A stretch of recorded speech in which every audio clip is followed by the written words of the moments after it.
Саламатсыздар ма? Сіздермен байланыста мен Сәлім Қойшыбай. Бүгін сіздерге ұсынатын есебім осындай.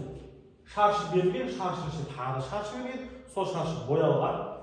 Сұрақ: көрсетілген суретте боялған ішкі шаршының ауданы 48 см квадрат, сыртқы шаршының ауданы қаншаға тең?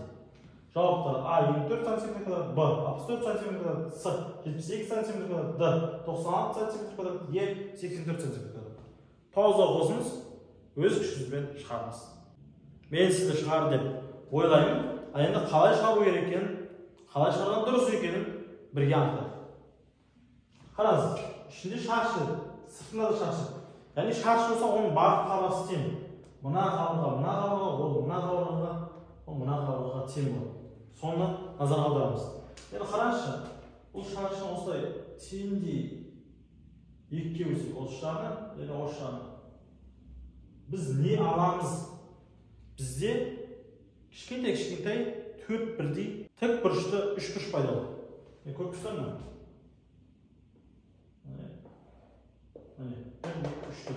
Бізде айтады, ішкі шаршының ауданы 48 см квадрат.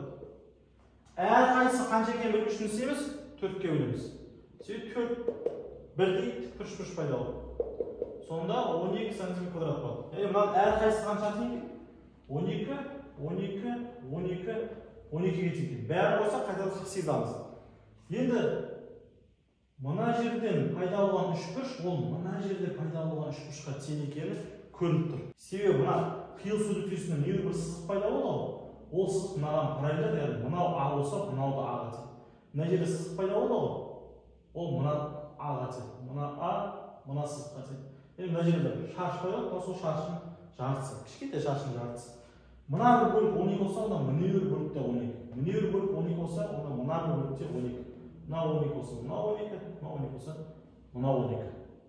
Енді қараңызшы, бір кішкентай үшбұрыш қанша тең? 12-ге тең. Және сондай үшбұрыштың саны қанша? 1, 2, 3, 4, 5, 6, 7, 8. 12-ні көбейтсек 8-ге болады 96 см квадрат. Яғни мына толық сыртқы шаршының ауданы 96 см квадрат. Ол бізде Д жауабында көрсетілген. Назарларыңызға рахмет. Егер сіз әлі де КТЛ интенсив курсын алмаған болсаңыз, мен сізге ұсынамын. Дәл қазір ішінде 8 нұсқа қарастырылған. Оның ішінде 375 есеп, 70 видео сабақ бар. Егер сіздер осы видеоны достарыңызға таратып, бұл жердегі пікірлер саны, лайктар саны және де қаралымдар саны өте көп болса, мен тағы да сізге жаңа видео түсіруге уәде беремін. Сіз де бұл видеоның тарауына атсалысыңыз. Сіздермен болған, сіздердің еш КТЛ ФМШ мектептеріңізде оқығаныңызды шын жүректен қалайтын Сәлім ағайдансыз. Сау болыңыздар.